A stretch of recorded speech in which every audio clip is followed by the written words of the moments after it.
welcome back to another episode of Over the Glass. I am your host, Jay.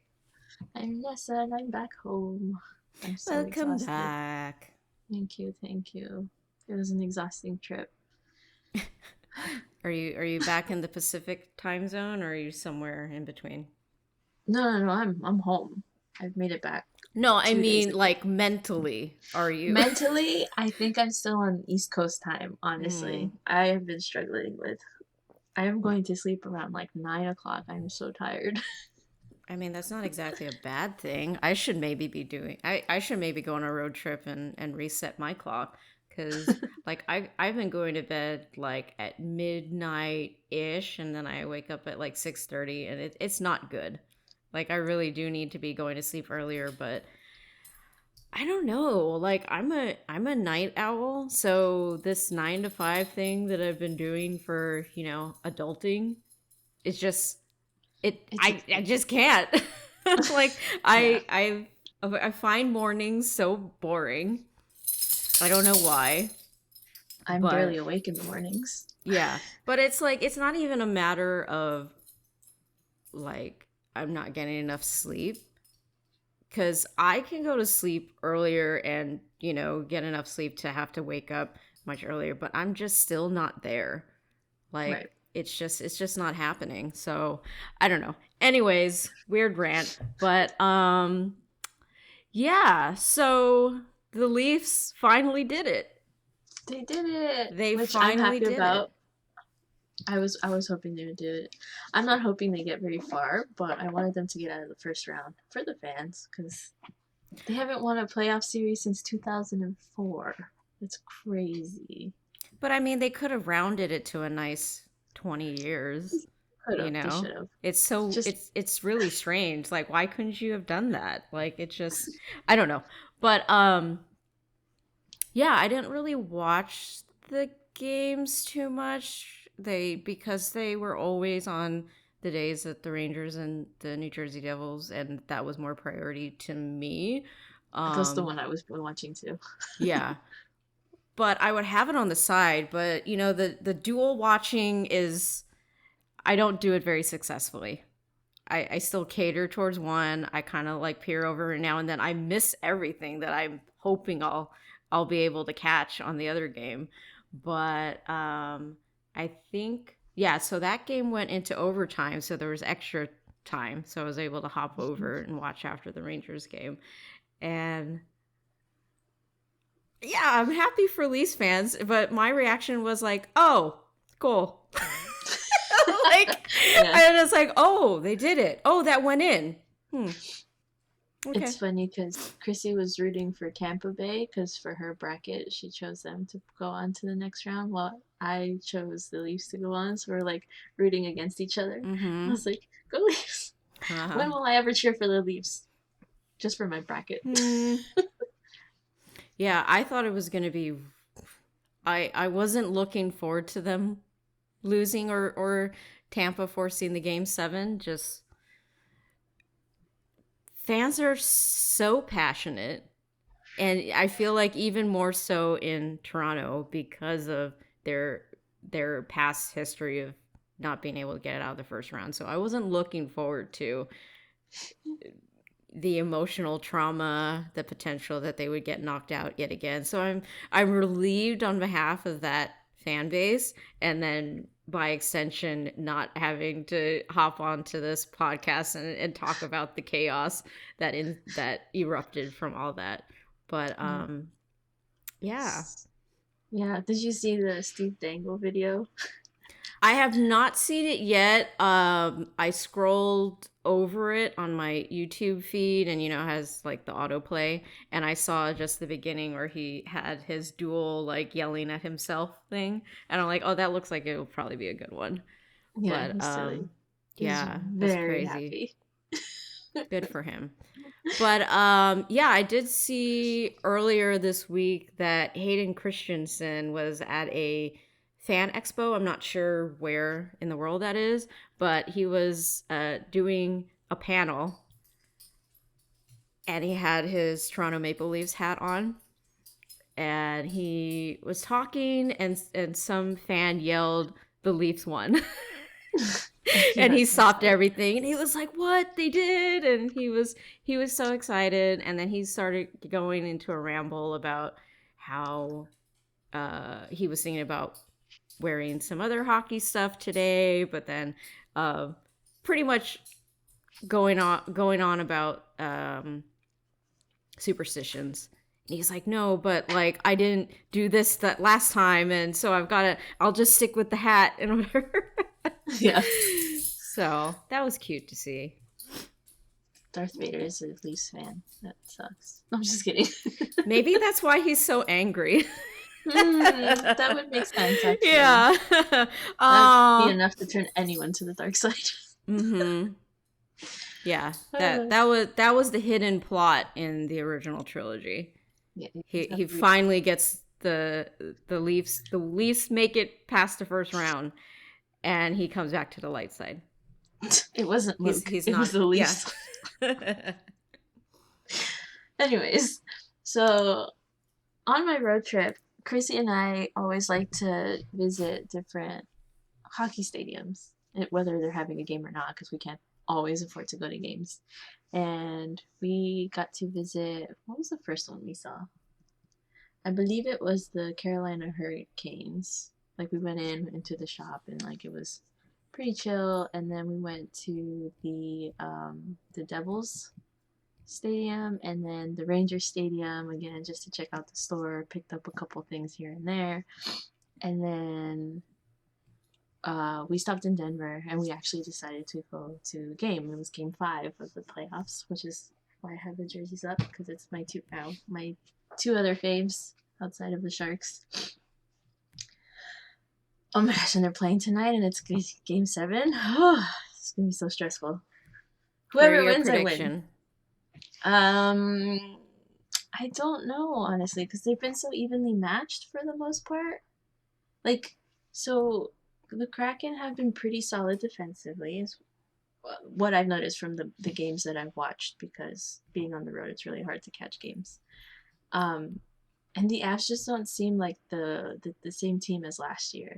They seem like they're really struggling this time around. So it could go either way. Like I wouldn't be surprised if the Avs pull it off because they have that experience, whereas the Kraken don't. But I could also see the Kraken kind of coming out and be like, "This is ours." So I can't say exactly who. On my bracket, I have the Avs going to the second round though, so we'll see. Yeah, so I went to the game on Tuesday, I want to say, in Denver. It was really chill. I really like Denver. I decided to get a shoot, what is it called? Oh, a sensory bag. Because I get overstimulated with really loud sounds, and it was like it's the playoffs. I should try. And I actually have my own earplugs. Like I don't know if you've heard of the brand Eargasm, but they're basically noise canceling earplugs. I think I have something that I've bought for like concerts. Yeah, yeah, yeah. So you can Basically still that. hear it, but it like takes away some of like the I don't actually know what it does, but it's supposed to like help It with protects your ears. yeah. Mhm. Yeah. So I have some, but I have the ones that have the little slider on them. So like it's basically like it quiets it more if you slide it up, right? And I figured I don't know if that's going to be enough, so I grabbed the sensory bag specifically for the headphones, and I'm so glad I did. And then the bag also came with like a weighted lap pad. Um, on the website, it said that it would come with like fidget stuff and all this other stuff for like sensory things. Mine's didn't, which I didn't really need it, but Maybe I kind of somebody wanted to ganked see. it. Like these Maybe, work really well. yeah, maybe. Because I was curious to see what else came in the bag, and I literally only had the two things. But I put the headphones on almost immediately as soon as like the announcer was like, "Well, warm ups are gonna start in a few minutes. Prepare if you need to." Blah blah blah. So I was like, "Okay, I'll pop them on," and I'm so glad I did because their sound system is just so loud in there. It's so overwhelming, and like I had the headphones that they provided, but I also had my earplugs in, and it still was too loud for me. It was Like ridiculous. that's a little concerning to me. I would wonder, like, does this get regulated? That's what The I'm saying. Like sound, because I know they're trying to create like this environment of like be all excited, it's playoffs, blah blah blah. But at the same time, like my God, this is too much. Like and then you're you damaging add, everyone's yeah, ears. and then you add the excitement from the crowd. Yeah, yeah. So So yeah. to be honest with you, I was only able to sit in my seat for the first period. And after Mm. that, I had to go and like sit in the quiet room that they had because it was just getting too much for me. And I'm so glad that they had a quiet room, it was basically just like the area where they have the elevators closed off or the doors, but it did help like give me that mental break that I needed. And so I would I basically watched two periods from the jumbotron, like with my headphones in the on the concourse and just looking in, which is like giant TV, right? But it was fun. I still enjoyed it for what I could experience. Chrissy was still sitting in her seat and she was saying how Sharks fans are funner than than the Avs fans. She was like, Why? um, it didn't seem like the crowd was super into it. She Well, was that game was pretty close, wasn't it? it it was I think 3-1 for the whole second period and most of the third, and then the Avs scored one like a minute before the game ended, so it ended up 3-2. So it was like close but not super close, and then the penalties were on the Kraken side like all night, and fans were getting frustrated. But like like you go to Sharks games, and even the fans are like super into the game, and they're yelling, and when they're mad at the refs and all this. And Mm. she was saying like they would do like their refs you suck for a few seconds, and then like a fan would try to start a cheer, but nobody would really Oh. get into it. So maybe it was just one of those games where the fans just weren't into it because of what was going on the ice or what. But it wasn't like I've been to like even the shutout game that I went to for the Sharks during the playoffs was a lot more energetic than that one. So, Abs fans, I don't know what y'all are doing. Just having an off day, I guess. I don't know. Maybe, Yeah. yeah. I mean, even especially during a playoffs game. Like I know these days if you go to like a Shark game, like I would give them a break that maybe they're not as excited Into it, yeah, with the yeah. product That on the makes ice, sense. but during a playoff game, like Yeah, yeah, I don't know. I think I would be really into it. Like even if especially because it was a close game. If it was like 5-0 Kraken, I understand. Like okay, yeah. there's not so much to be excited about right now. Like the team's gonna have to give me something to be excited about. But yeah, I that's think weird. what contributed to it also was the Avs just were not playing well. Yeah. Chrissy made a comment was like, this is how the Sharks play." It's like, I guess. Yeah, that like I didn't really catch the game, but that's what I was wondering. Like, were they just really bad? They were so Like, off, but okay, yeah. it was the game that Makar wasn't in. That was the game he was Oh, suspended for, so they were did the really Kraken win struggling. that one? Hmm. Hmm. We'll get into that So, Makar thing later, but hmm. hmm. But I mean, I the last time I went to Denver, I was like, next time we come, I hope we can go to an Avs game because I was a fan of the Avs then. Like I started following them, and the Kraken didn't exist just yet. I don't think, or maybe they did, but they haven't had their game yet. But it was exciting to see two games that I enjoy. I mean, two teams I enjoy watching. But yeah, that's my Exciting for you. yeah yes. um, should we get into our brackets where they stand right now? Sure. For Ours mine, we're pretty similar except yeah, for the Rangers Devils. that's gonna be an interesting Monday. Mm. Wait, they don't play Um, today? Oh, they played last night.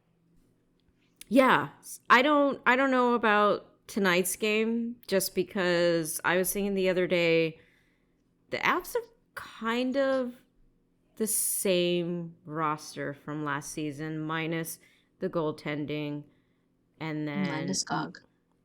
yeah. So injuries are playing into this series. Nichushkin being out, Makar being out from that other game, and then I feel like I'm missing one other big We have component. Sturm now, so.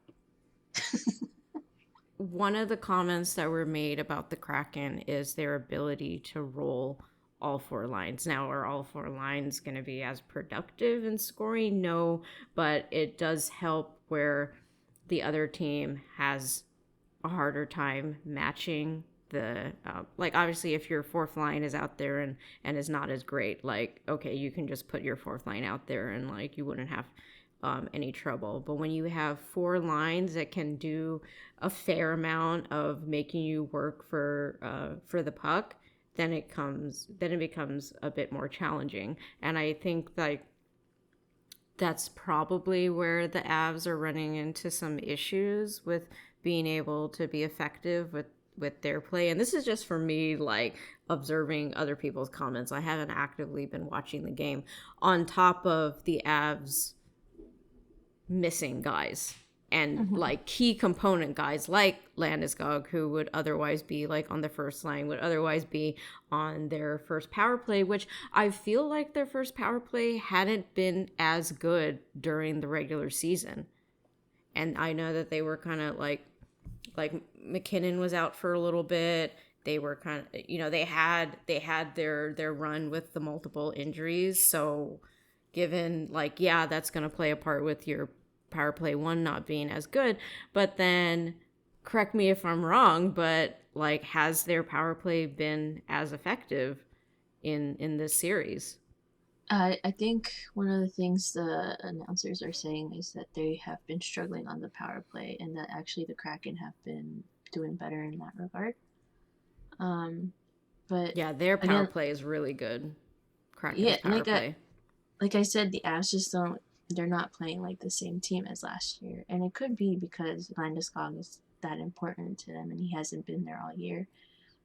And like they obviously they ended the season with 109 points, so they're not like struggling in that sense. But I don't know. It just feels like they're missing something, and it's a little off during the playoffs.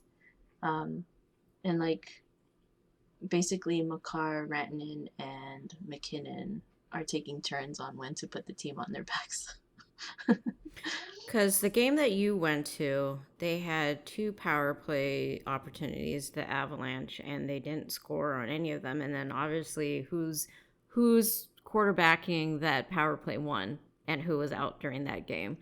Yeah. So, yeah, I kind of feel like it's going to be a toss up. But one of the things that we are going to talk about later with Makar, with other things that happened during this first round, I personally feel like the inconsistencies with the Department of Player Safety, and if he did get as many as Bunting did, I would be saying, oh yeah, it's Kraken all the way. Yeah. Yeah, and I think Because that probably played a part in their decision to only give him one game, so it didn't feel like they were basically influencing. There you go. They're not mm-hmm, they don't want to influence the outcome of the series because Makar is just that important to the team. Which is shouldn't be that way. yeah, All right, but so we're uncertain. We'll find out after this recording who is moving on yeah, to the second round, but I think it's honestly a toss up. I feel like you definitely don't count the Avalanche out of this for sure because they have that experience, and but the Kraken feel like they've been proving people wrong, to anybody who maybe didn't think that this would be a series that would go to seven. yeah, which I'm Um, happy about. I'm looking at my bracket now, and I think I agree with yours more than mine for the third round. because I've seen the Avs play now, and I'm like, I don't know if they'll be able to beat Dallas if they move on tonight. Oh, okay. I was like, what did I put? You know what? The bracket that I made for our Hockey Tomorrow league, I actually have the Avs going to the finals. I wanted to change it up because I was like, that's boring to put the same bracket in another league, and I actually switched it out, but now I'm regretting that because I'm like, no, that one's got points in it. I'm gonna lose. I'm currently second in that league. Yeah, In we have. points. It's so funny. This is literally the first time I'm actually doing a bracket, and it's Mm-hmm. not like I'm doing a legit one because I didn't do the Hockey of Tomorrow one. I'm just doing the one that we Yeah. doing with our friends here. So we don't. There's no stakes, and I'm like, maybe I should have. But I like tried one. points. Yeah, so yeah, on that other one I've got the Avs going to the finals, but like the Bruins still winning it. But oh Mm-hmm. my god, that series right now, that's another one I haven't really been actively watching. But Me the other neither. day I wasn't even checking the scores. I just saw the notification for our Hockey Tomorrow group, and I forgot who it was who said like, "Dude, is anyone watching this game?" And I was like, "What? What's going on? Holy crap!" Like 3 goals in the third period. I would because the last time I checked it, I was like, "Oh, okay, yeah." Obviously, the Panthers, they're trying to stay in it, but I'd imagine the Bruins are probably going to figure it out, right? Well, apparently not. That's a game 7. So Florida can mess up both our brackets tonight. Yeah, it is today at 3:30. Ooh, I'm going to watch that one for sure. Both these games are probably going to be really good. That will be crazy if the Bruins lose because even like analysts are projecting them to win the cup. It is going to mess up like numbers, like analytics out the door. Yeah, I don't have them winning the cup or anything because I feel like the East is so hard. Like, if they make it to the finals, they're gonna like fizzle out. I feel because they're struggling with Florida right now. I mean, I chose them because their goaltending felt really solid. I mean, there were a couple plays that I saw replays of where I was just like, oh, someone's getting in Allmark's head. He's making some real crazy saves that he really just should not be making. But I felt like the goaltending was pretty solid. Their power play, when it's effective, was like crazy during the regular season. Like their top two lines are pretty deadly, and the fact that they kind of blew everyone out of the water with like grabbing the President Trophy lead like months ahead of Mm-hmm. the regular season ending. So and they've had success in the playoffs, right? So I think it makes sense for them to be projected, but like we've seen in the past, playoffs are a whole different beast. Yeah, That's and that's why that whole President Trophies curse is there, because it's like, yeah, that just because you win the regular season, like, and you come into the playoffs, now these games, like, you can't just sit back and think, okay, it's fine if we like, we're not having a good game. It's fine, we're still pretty comfy in our division. Whatever, we'll look forward to like the next game, like playoffs, especially depending on where that bad game happens. You have to find some fifth gear. You mm-hmm. can't just be comfortable, especially during an elimination game. You can't just be comfortable. You have to figure out a way. And I think sometimes that's where those plays happen, where guys are just like, what are you doing? Because they're just trying to like find the scoring touch when they're like, they haven't been able to figure it out at all game. So yeah, it's like a totally different mindset going into the Yeah, playoffs. And maybe some guys, and that comes with that whole yeah, it's cliche to say like, oh, we got this guy for like his veteran experience. He's gone to the playoffs, but it's like true. It's a whole Yeah. different mindset when you have that experience to Like pull you need from. someone to be calm for all the other dudes who don't have the experience and are like freaking out like, oh my god, that's a game 7. What are we gonna do? Like from a beer leaguer perspective, in the tournaments that I played in, it's real. You cannot, and especially because my mind likes to just spat out a million thoughts. Like when there's no other game past this, if you don't win it, you start getting into your head, and you have to get into like a practice of not letting that voice um pretty much dictate the whatever however many minutes you have left in the game, and it's hard because you're just like, no, we're gonna lose, and we, blah blah blah, and it's like you just have to like tune it out somehow, and it's crazy. um but yeah, so those two games are happening today. And what else do we got? Carolina advance. Well, yeah, I kind of expected that. The island were putting a bit of a little bit of a punch in there for a couple of games. I think they had a game where they kind of, yeah, they like scored like Mm-hmm. four goals in like the last period, just out of nowhere. It was just crazy. But I Um, don't feel like they had enough. They don't have enough firepower on their team. So like they have a really good goalie, which has probably been helping them along the way. I don't follow them too well, right, but I only know of Barzal, and then now they have Horvat. But then who else? why does his name escape me? Anders Lee.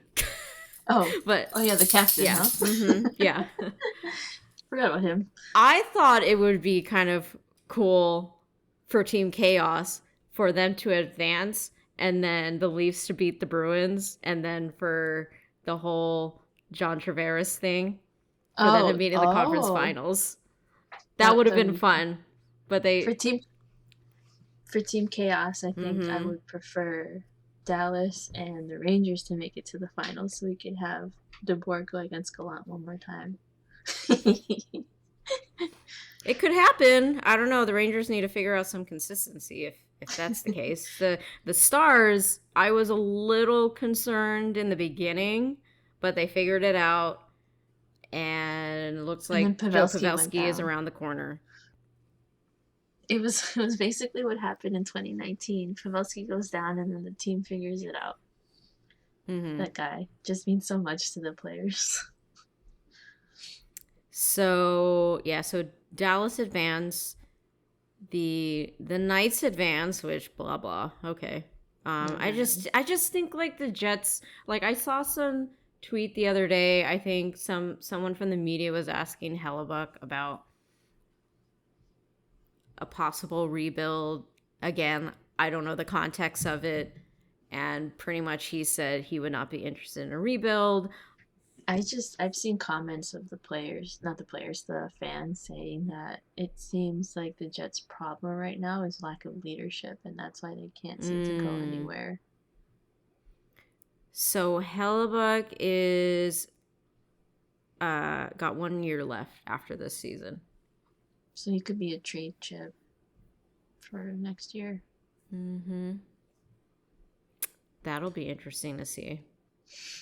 Putting him on a if the well, yeah, we'll see what happens next season if the Jets are in a situation where they're not pushing for the playoffs, and some other team is going to get like a pretty solid goaltender, whether to lead the charge or stack up your 1A 1B. Mm-hmm. But if the Um Jets don't make it, maybe the Sharks will. that's not happening. I have more confidence in the Jets making it than the Sharks. I couldn't even be serious about it.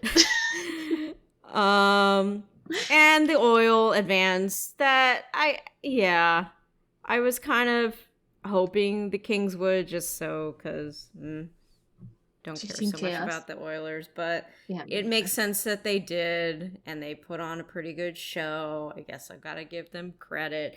And just so everybody knows, the fan from Stuart Skinner trying to clear it is because his stick broke.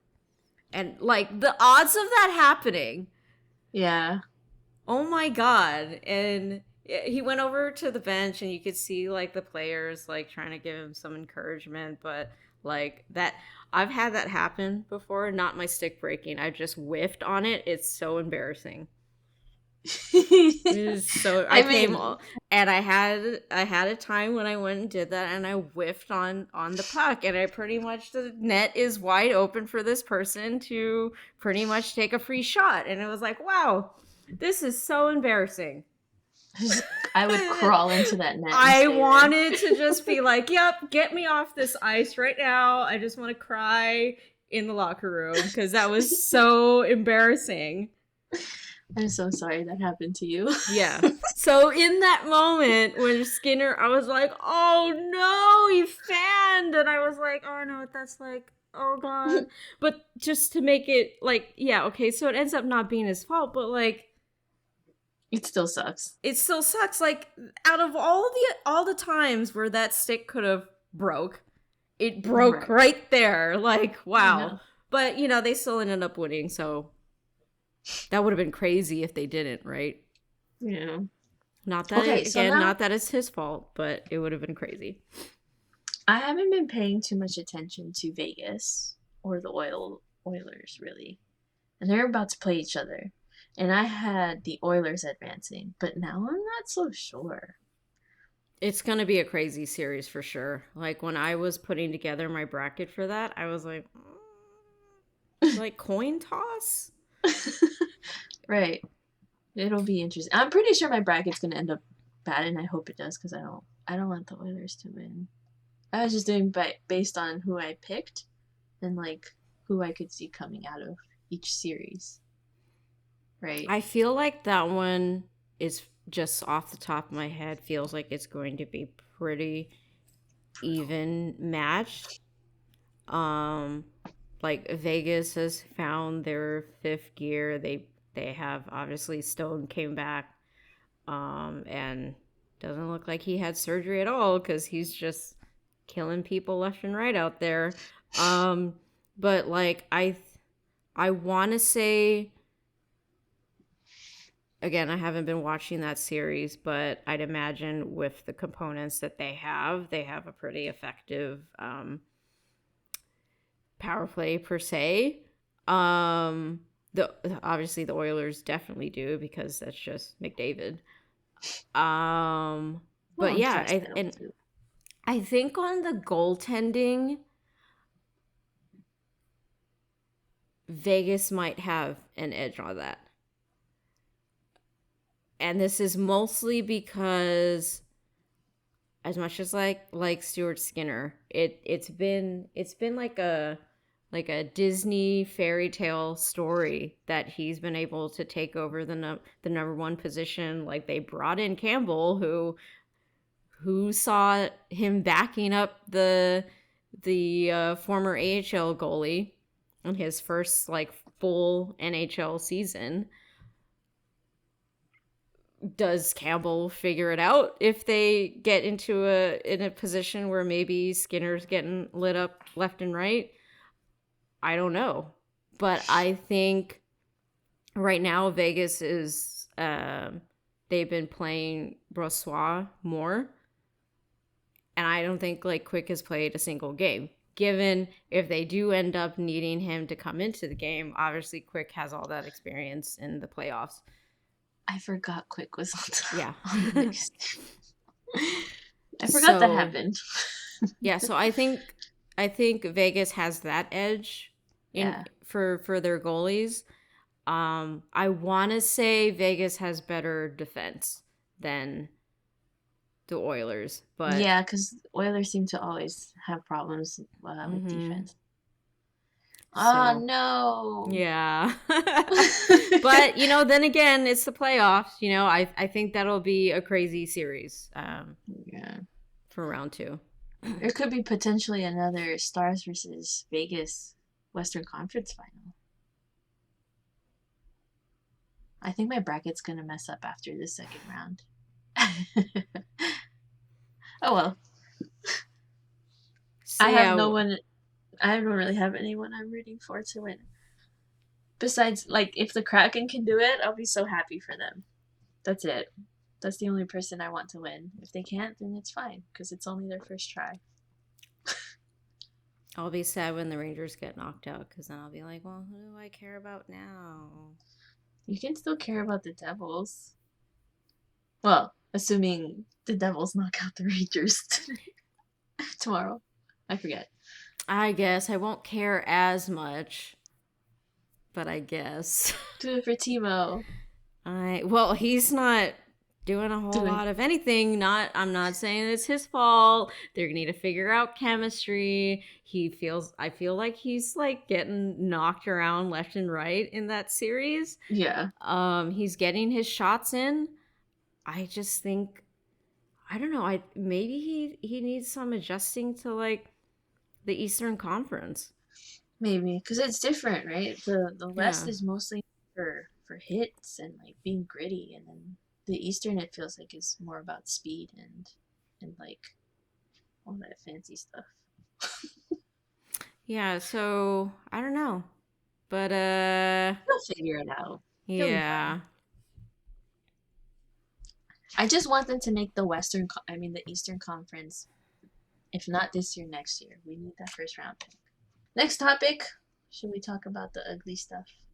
Yeah, let's get into that. So, I guess starting out with I think Bunting was the first player to be assessed a suspension and a major, and I think he got ejected from the game.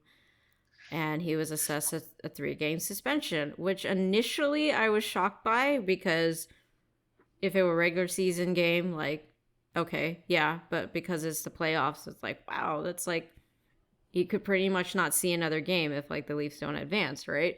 But What was his in penalty? Can't he pretty remember. much elbowed the dude in the face, Oh, like deliberately hit him in the head. okay. Like he was coming up behind him and he just literally he saw him and it wasn't Oh like an yeah. accidental like oops I went too high. It was like a legit I'ma hit you in the face.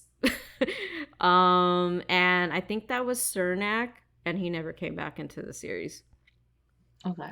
So anyways, so Department of Player Safety issued him 3-game suspension, which I feel like if we're going to be really serious about, obviously that's dangerous.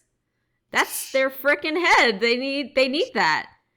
And that's a penalty. Obviously, you're not supposed to be elbowing people in the face and he blatantly did that. And like I have seen over the course of the regular season, like he's kind of like come up as like I don't want to say a dirty player, but maybe this is kind of the vibe that he has, and he hasn't.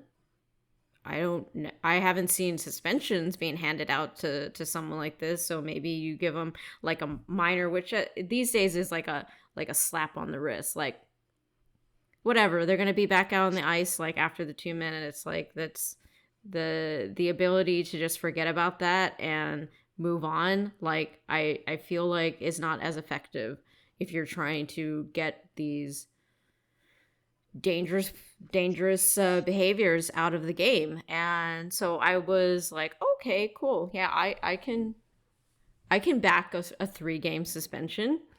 But it did kind of have me wondering, like, yeah, he's played on the first line with Matthews and Marner, but he's not.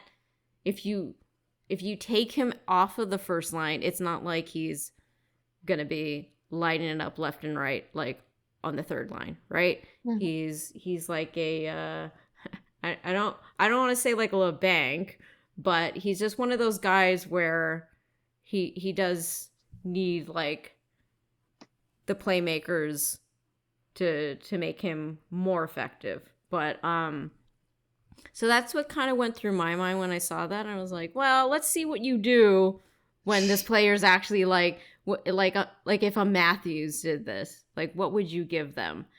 Yeah. And We didn't have to wait long to find out. yeah, so then you have McCarr, who late hit on McCann, obviously was, it seemed intentional. There was some things that I heard along the way where they were talking about confusion about where the puck was. I think I heard this on another podcast where they were talking about, I think it was maybe like some analyst or like commentators on the game or whatever, but like they were saying, but the whole, you as a hockey player, that's your whole priority, to track the puck. So I don't buy that. He got confused of where the puck was. Like, No, he saw him pass no, I it. don't know. I'm pretty sure they were frustrated because that happened. Was that game 4? That happened game 4, Yeah. right? Were they Yes, and losing? suspended for 5. No, I think they won that game because it was a tied series by then, and they were down 3-2-1. So they So they won. It had the was tied battle back in 2-2. that game. Yeah, So because when I went to game 5, it was tied 2-2 in the series. so it's probably a little bit of frustration Yeah. backing up that late hit. Well, no. So I think one of the things I saw the fans complaining about, or yeah, complaining about, was like, you're up in the game. Like, what's the point of Oh, taking a okay. penalty like this? Mm. It made no sense. And it's like the series. I think the first game was like fine. They didn't have any problems with like penalties or like getting on each other's nerves. And I don't think it was until that game. Well, oh no, the second game I think it started to get a little spicier, and then it wasn't until that game where I think the players are starting to develop that like playoff hate towards each other Hmm. because Makar killed McCann.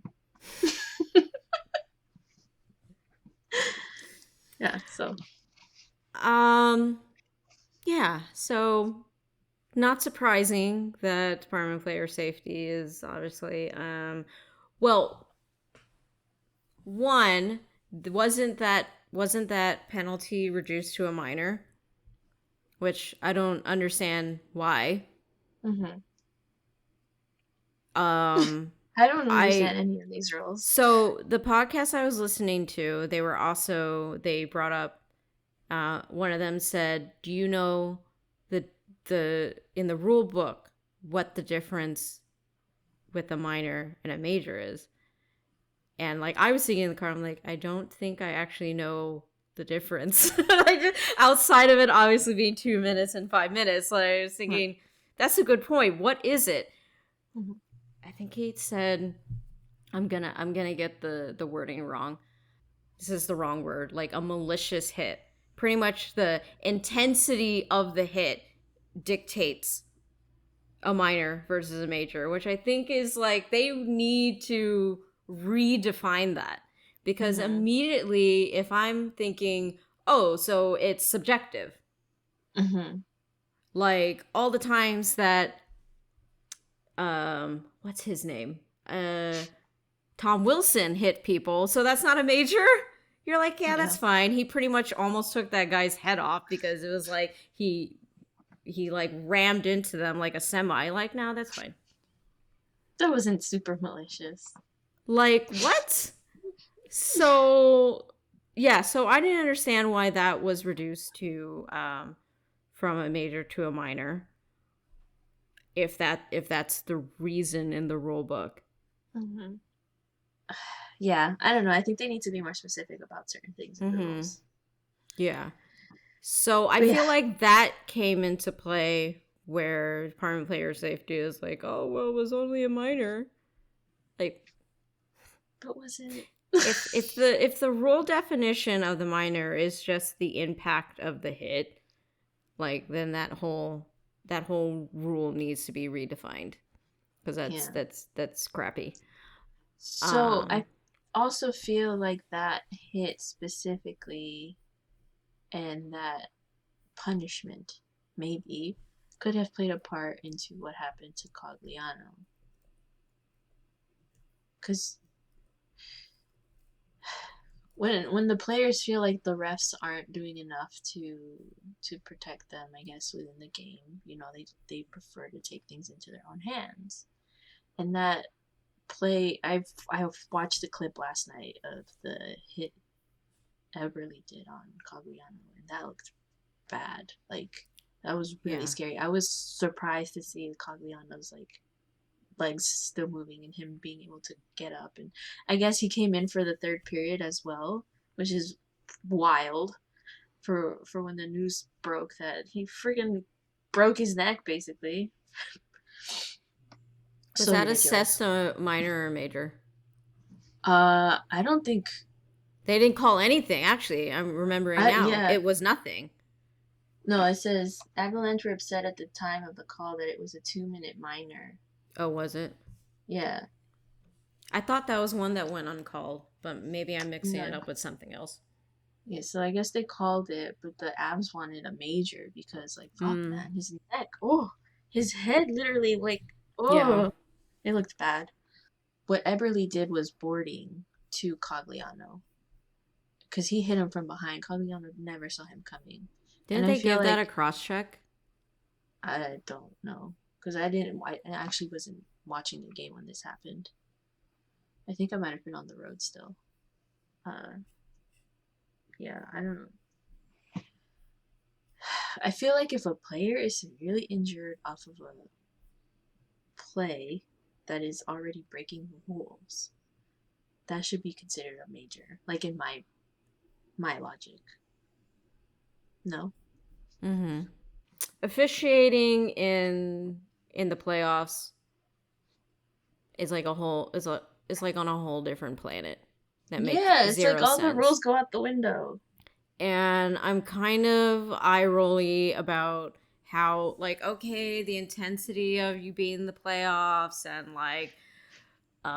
yeah, sure, the game might not be called the way that you want to, but just the amount of how it's been intensifying, and I'm just not really sure where to point the blame to. I don't want it to just, the easy thing would just to blame the officiating. I mean, I think the officiating needs a little more consistency, but at the end of the day, these guys just need to calm the fuck down.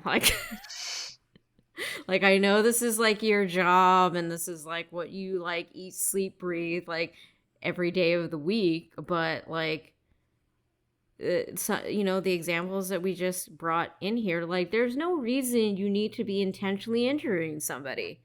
Yeah. Obviously continue to bring the physicality, but a late hit is a late hit. That's a penalty. Yeah. Cross-checking someone into the boards and fracturing their neck, I'm sorry he plays on a different team than you. I just don't understand. And then, of course, coming full circle with bunting, no one needs your elbow in their face. I don't care how upset you are with the officiating and how, you're probably losing in the game. That's a penalty. You just can't get away from the fact that we've been seeing so many of these things that, do happen during the regular season, but they come out on overload in the playoffs. And I personally, I can't put it all on officiating. It's got to come from the guys as well. Settle the fuck down. Stop injuring your fellow, hockey players in this league. I mean, especially because within an off season, that guy could become your freaking teammate. Yeah. You're hey man, sorry about fracturing your neck in game 2. Man, I just got emotional. It's just an emotional game. Those are just so upsetting. Emotional. like I love the physicality of the game, but not at the point where there's a legal way to check somebody. Not saying take out checking in this league, and obviously with the penalties, like it does nothing. Like, yeah, okay, you take the guy off of the ice for like 2 minutes, or okay, he gets a major, but then if he doesn't get a suspension, he's just back out on the ice the next day. Like, they're just like like memory dumping what they did the game before because we just got to win this series. We just got to win. And it's so dumb and it's so exhausting to see that crap happen, and nothing comes from Department of Player Safety. Yeah. Where is Eberle's suspension on the hit to Cogliano? Yeah. Okay. Let's wind down and get into some maybe fun talk about the Sharks. The Sharks fan survey that Corey, I forget how to say his last name, put out. Starts with an M. Masisak. Corey from The Athletic. Sorry I butchered your last name. He put out a fan survey for Sharks fans about how they felt about the regular season, like if they're feeling hopeful or kind of hopeless about where the team is going. And yeah, so are we going to go through the questions or just kind of go over it generally? Because it's pretty long. I mean, let's just go down the line and just say like where you put. So the first one was, what most closely describes your feelings about the 2022-23 season? And the options were happy, hopeful, agnostic, frustrated, angry, apathetic. I put agnostic. I did too. I was like, meh, it wasn't terrible, but like it wasn't great either. Like, yeah, I won't get too into my answer because there's going to be other questions here. What most closely describes your feelings about the current direction of the franchise? I think I put hopeful. I put hopeful as well. Yeah, because I'm excited to see what the young guns are going to be doing and how they affect the team once they're ready to contribute. How have your feelings about the direction of the franchise changed from 12 months ago? I could barely remember 12 months ago. I think I put somewhat better. I mean, I'm definitely different than last season. There's a lot of good things to take from this past season, but obviously the fact that we finished third or fourth? Fourth. Yeah. So obviously that's not great. I mean, it might be great depending on what comes from this draft, but I can't wholeheartedly say that I enjoyed our descent. Like, yeah. I think I might have put somewhat better as well because while yes they were lower in the standings, there were a lot of changes within like the systems that they play that seemed to be more effective than what Bugner was doing, and like the locker room seems to be doing a lot better as well, and like that team chemistry is starting to go, and like once they finally figure out how to bring that onto the ice, I think the Sharks are going to be pretty fun to watch again. How would you rate Mike Greer's first season as a general manager? I think I'm gonna put like a 7. I want to say I put a 7 as well. I think it was either between a 6 or a 7 because, I mean, obviously it was better. It was a pretty good. Actually, you know what? I'm gonna go with 7 just because it's his first season as a general manager. Yeah. You know, I think he did a pretty good job in having never done that before. Plus, picking up after Wilson's mess. He did the best he could with that. So, how would you rate David Quinn's first season as a head coach? I want to say I put a 7 as well. I think I did a 7, a 6 or a 7. So I can't remember if Greer I did 7 or 8, and then Quinn I put 1 less just because like yes, I could see like the team improving in some areas, even if they sucked this season, they were improving in a lot of different areas. But I didn't see enough to feel impressed by it. Yeah, I can see that. Yeah, we didn't really know a whole lot about him outside of um The folks, complaints. yeah, the complaints of he wouldn't play the younger guys, which we didn't really see that happen. Granted, Bordelot and Eklund did not play full seasons, so we only get the, obviously if you bring up those guys, you're playing those guys, right? Um, who would be like the youngest out of like the full roster? Because we have a number of Greer brought in more below 30, like Yeah, pretty much guys that would be within this, I'd imagine, the window of contention. yeah, Yeah. So I think it's hard to compare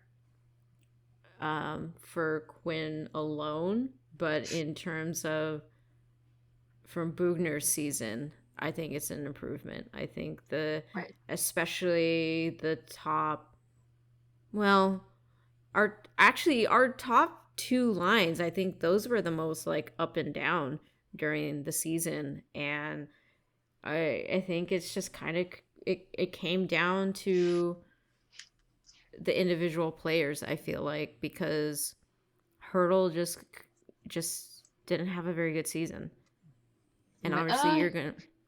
He did okay. I like you could tell he struggled, but I think he still scored like 20 goals or something. So it wasn't like a That, terrible season. yeah, but I think for any other player, like someone that you would like be um pairing, like lining them up with your stars or even in the bottom two lines, I think that like that would be a pretty good um goal count to end with. But someone with like a Hurdle that you've signed for how many, for 8 years, I think you're kind of expecting more. Yeah, I can see that. I just think for him, it might just be trying to adjust to the system because he is used to playing a certain way, and now he has to like Yeah. learn how to play a different way. Whereas, if I don't know if you remember when he first came into the league, it was before I was following the Sharks, but I had heard that he played a completely different style than after he hurt his knee, right? And like there was this whole transition period for him where he had to learn how to play a different style because he couldn't do what he could before the knee injury. And so he kind of became a power forward instead of whatever he was before. And so maybe it's something similar where it's not really an injury, it's just kind of trying to get used to different type of play. But we'll see next year. Well, I mean, in that respect, I wouldn't put that on Quinn because obviously the players have to kind of adjust to the coach's style of play, and so I wouldn't like when we're talking about Quinn's first season, Right. and I'm thinking like, well, the first two lines were kind of like not as great, but I think it came down to like the individual players, like they were struggling. Probably, yeah. Yeah. Okay. What most closely describes your confidence level in the current regime's ability to make the Sharks a playoff team again? I put mostly hopeful, but waiting for Yeah, more. I've put the same thing. like, like what we said before, excited to see what the young guys can do, but you can never be sure about like how they're going to translate their game into the NHL or how long it's going to take for them to feel comfortable. Um, when do you think the Sharks will make the playoffs again? So I struggled with this question and then the one after it because, like, when Greer was asked about some of this stuff, he didn't have a very straightforward answer, and I understood that because the draft could really change the course Yeah, of where he sees this team going. right. If we draft really high, well, now you've got like probably the next poster boy of your franchise. If not, Well, I feel like that would be leaning more towards a hopeful wait and see type of situation. So I think I think I put 25, 26. I did too. Yeah. Because I was like, not next year. I don't see them making it next year. Maybe not the year after, but closer. And then after that, I could see them making it, depending how everything unfolds. When do you think the Sharks would be a legitimate Stanley Cup contender again? I put the year after that. I put later. Oh. Because I just don't know, right? Mm-hmm. I mean, it'd be great if they It probably is realistically later. Just not trying to be too hopeful here. What is your current expectation of the 23-24 season? What did I put? I think I put real improvement, but not enough to be the playoff chase. I think I put the one after that that says hang around for a while, then fall out of it. Because this is just next season, right? Mm-hmm. Yeah. Yeah, I think I did that one.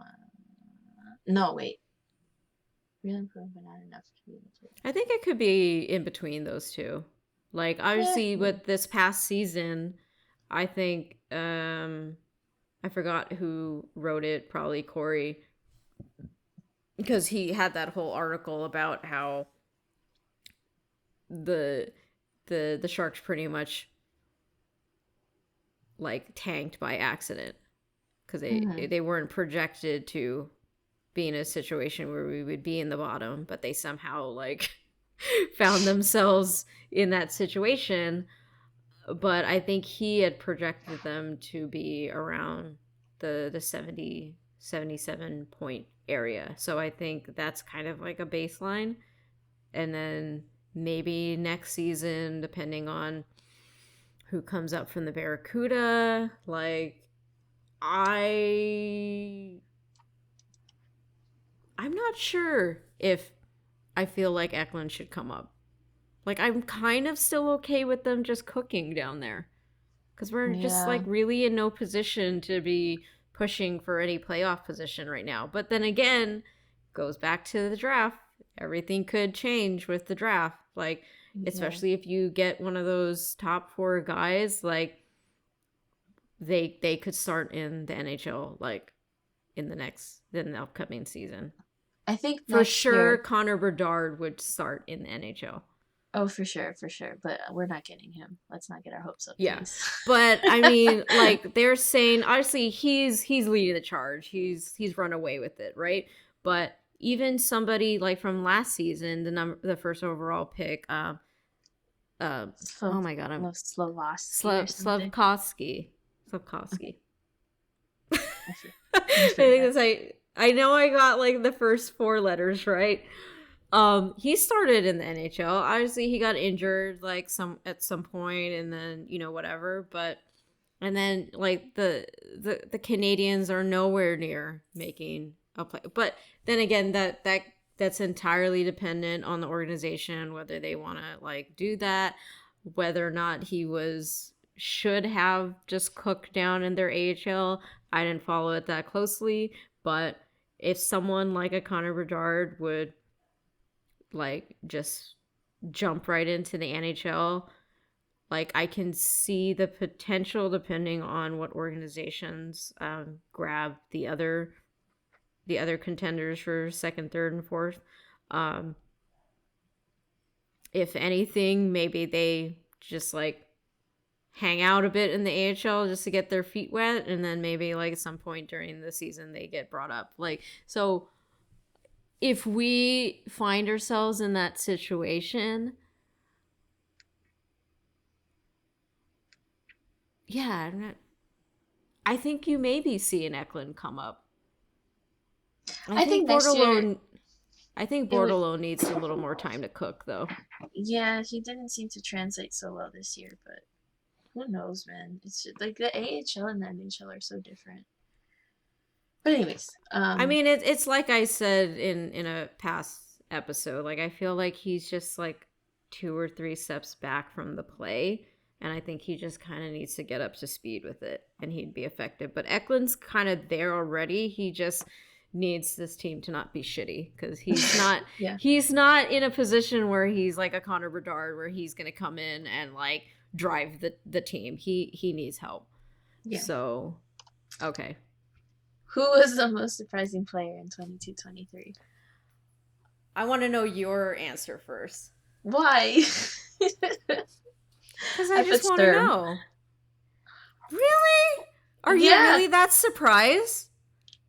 A little bit because yes, I followed the Avs the year before, but I didn't pay too much attention to him. So I didn't really know exactly what we were getting when he signed him.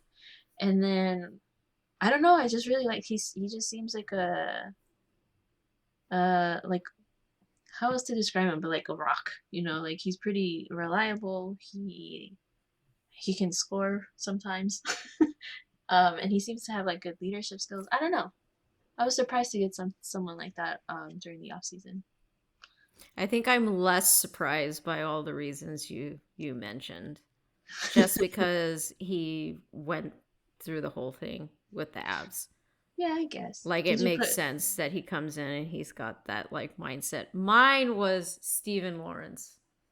I considered putting him because towards the end he was finally starting to click into everything and like finding his own. But I was like, it wasn't the whole season, so I didn't know if I should consider him. I'm really happy with that pickup because when we got him, I was like, "Who's he? Yeah, who's this guy? Okay, whatever, sure." Who was the most disappointing player in 22-23?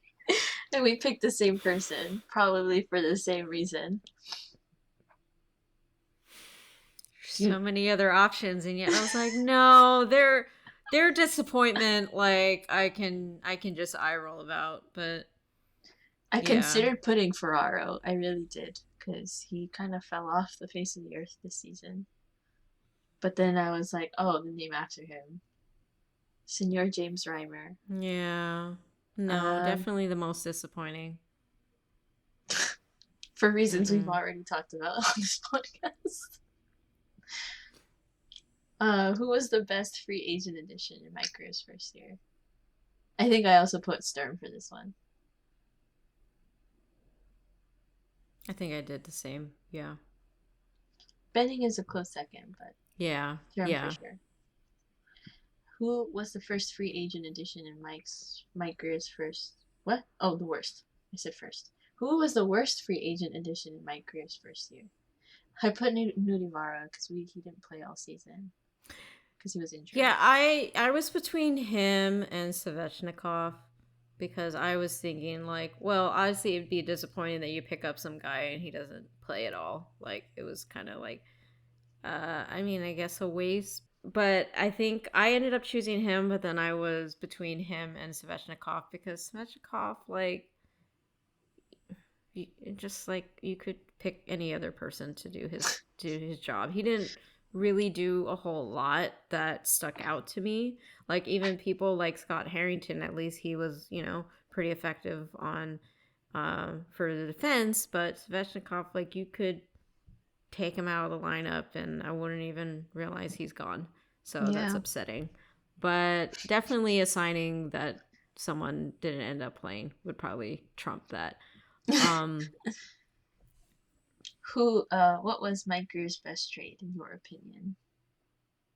This one was so hard for me and I have to remember like what I put. I put number 11 to Arizona for numbers 27, 34, and 45, which was the very first trade that he did when he first came in. Because I think last draft, the player that I'm pretty positive the Sharks were looking at was already taken. And so he figured might as well get more picks for the top pick that we have. And I think it was good. I'm pretty sure he got some decent prospects out of that. I think Gusten was one of them, and I'm really impressed with him. I think I ended up choosing that one too because a lot of the other ones where, I mean, they were nice trades. They weren't like blockbuster feeling to them, but I think the trading of the 11th round pick for most 11th round.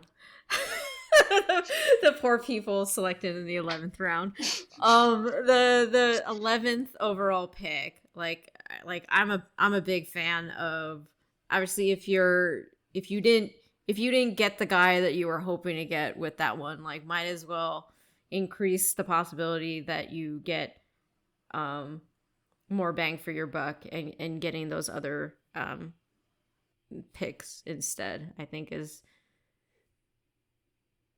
the better trade among these other ones that I really were happy to see. Yeah. What was the worst trade? Again, this one was a tough one. Yeah. I put the Brent Burns trade, but I think it's mainly because I don't remember it. But also, it felt so underwhelming, and like I know why it was, because his big contract and like whatever. But when the news broke, it was just like, oh, we're getting, and it was Stephen Lawrence. We're like, who is this kid? And I don't know if it was like a pick or something. It was like a big name guy that's a big, like, was the one of the faces of your franchise, was traded away for like only a couple of things. It was like, I guess. So that's your pick for the worst one because of. So we traded Burns and Lane Peterson in exchange for Stephen Lawrence, E2 Makineni, and a third round selection in the 2023 NHL entry draft. Okay, so I guess it wasn't bad. I just couldn't remember it, and I didn't want to look it up when I was doing this. Oh, I'm really trying to. I think I just ended up picking something at random. These are hard to figure out what would be the worst trade. They just all felt like they were necessary. Yeah. Maybe the Aiden Hill one, because we traded for our second round. But there's nothing that we could have done about that. And obviously, like, he didn't beef up his resume with anything that happened the season before that. And I think that would actually be like a good trade that he managed to get someone to take him off our hands. Man, I think with this situation, I was finding it hard to figure a worse, because you could potentially say the Timo Meier trade is worse depending on how that plays out, right? Right. Offhand, it's probably too soon to say which one was worse. Offhand, oh god, this one was so hard. Just pick one. I don't know. Eeny meeny. Close your eyes. Put your finger on one.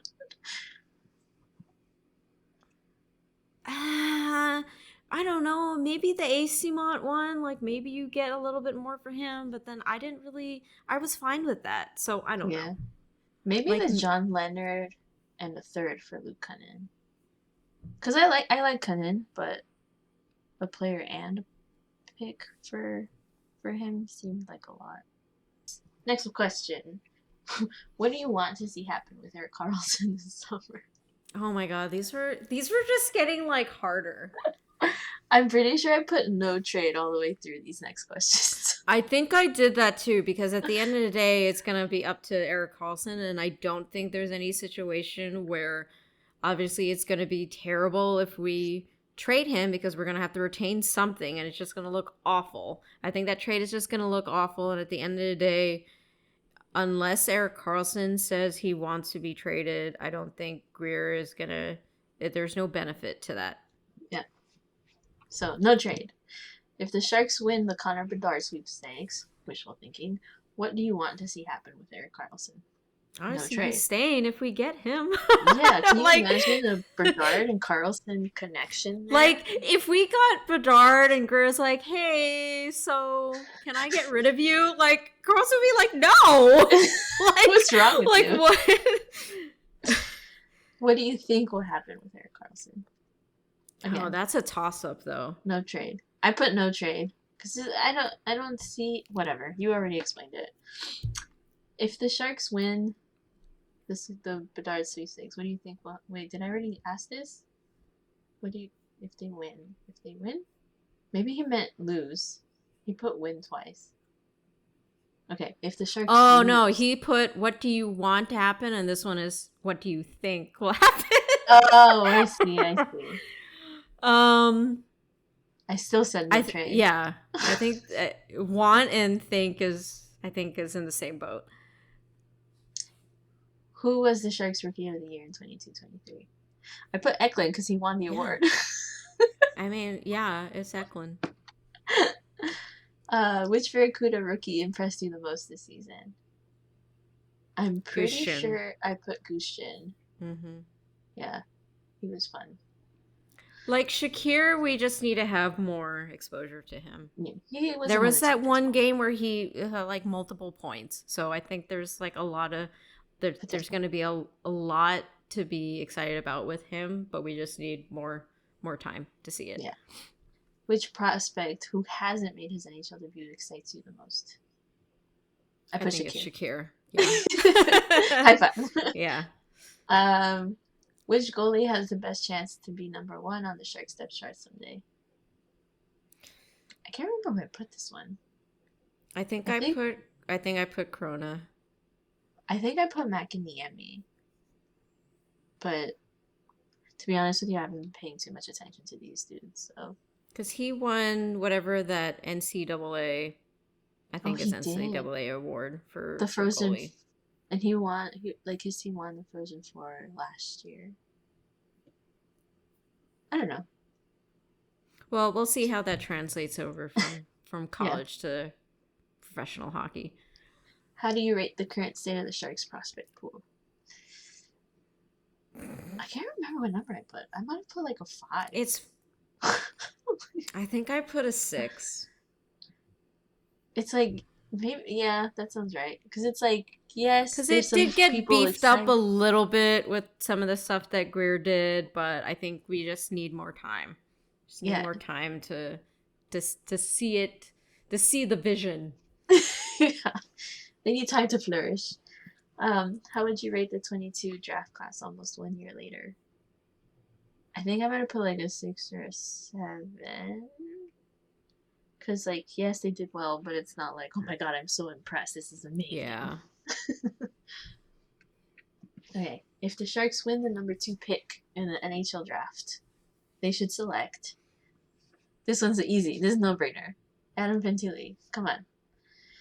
If they stay at number 4 and the first 2 picks are Bedard Fantilli and Leo Carlson, who should they pick? I think I put Michkov. Just because that's the only other name I've heard floating around. I would be fine with, because the things that Nate was talking about with his situation in Russia, I'm a little about picking him so high just because we don't, like, this could potentially, if he ends up staying there, whatever ends up happening with their, like, a number 4 pick to just go nowhere, that's a huge uncertainty. Yeah, but if it pans out, you could have a real good player on your team. It's so hard. Life is complicated. These questions are silly. If they fall to number 5 and the big 4 are the first 4 picks, who should they select? I don't know any of these names. I haven't been paying enough attention. I've seen Will Smith thrown around, so I was like, sure, why not? I was between picking up Will Smith or trading down, because if trading down means you get, like, maybe more picks, yeah, because I like the idea of getting more picks if you're now if, like, outside of the top 4, these guys are kind of, you know, all in the same potential and all that. Like, it just kind of makes me think back to when Greer did that in the previous draft, and I think that worked in our favor. Yeah. On top of not really knowing too much about these guys, and then even if I did, like, I just feel like once they come into the league and you start seeing what they can bring, like I don't think we're like one guy away from turning this boat around. We need like more talent. Yeah. Okay. Given that the Sharks are playing a preseason game in Salt Lake City next year, what non-NHL city would you see them play? Would you like to see them play an exhibition game in next? I think I chose Portland. I chose Portland too. Houston was a nice second. I don't care so much about them being in Sacramento or San Diego. I would have said San Diego just for the possibility of me going, and I really like San Diego. But, like, they already know that the Sharks exist down there. Portland doesn't have a hockey team, and that's, like, in between Seattle and the Bay. So if you can get more Sharks fans up there, take them away from the Seattle fans. Given that the Sharks played in Berlin and Prague this past season, where would you like to see the Sharks participate in the Global Series next? Mexico. No hesitation. See, I knew your answer would be that, and I also like that answer, but then I also kind of like the idea of them playing in Japan. I thought about it too, but I already know Japan has a national team playing, and so I was like, you don't see any. And Mexico has one too, don't they? They don't play in the Worlds. Like, they do the women's, okay. But I haven't seen the men's team or anything. So I think in Latin America don't make it in. Who knows? But I feel like they need an opportunity to grow the sport more. What was your favorite Sharks jersey during the 22-23 season? This one was hard because I liked all three. I think I chose the retro reverse though, just because. And it's not even just the jersey, but like the whole setup was so clean. I'm going to have to stick to the road white. I considered it, but I was like, no, I really like the Seals, like teal green, Kelly green. Okay, and last but not least, what would you like the next alternate jersey to look like? And I said, a Kelly green version of the 22-23 reverse retro. It's such a nice color. I think I went with the black version. But they've done black before. So I can do it again.